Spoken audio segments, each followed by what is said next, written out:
Since the introduction of genomics, farmers have been watching to see if the new technology stacks up to help them decide what proportion of their semen inventory should be of young bulls with Australian genomic breeding values. In the August Australian Breeding Value release, the first young genomic bulls now have enough milking daughters to receive a daughter proof. Dr. Ben Hayes from the Victorian Department of Environment and Primary Industries has analysed the most recent Australian breeding values to explain the relationship between their genomic breeding values and their first daughter proof. Ben, what's happened in this release? Well, it's an exciting time for Australian genomic breeding values, or ABVGs. What we're seeing is the ABVGs that we had for these bulls when it was based just on genomics lines up pretty well with the ABVs when they have these daughters.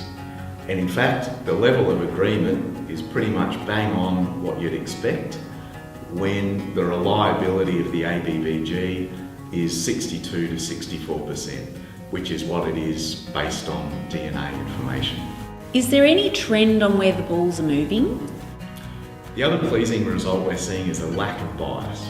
It's certainly not the case that bulls move down from where their genomic breeding value was to when they have daughters, but all bulls are not doing that.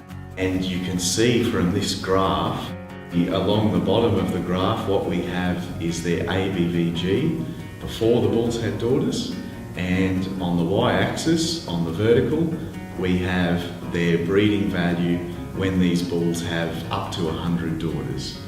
And you can see that there are some bulls that are moving in an upward direction, some are moving in a downward direction, but there's no trend there. And that's really pleasing. And again, the amount of movement is what we'd expect given the genomic-only ABVG has a reliability of about 64%. Genomic technology is getting better and better with every release. This analysis is on a small group of bulls, but it is a promising indicator of the value of genomics to Australian farmers.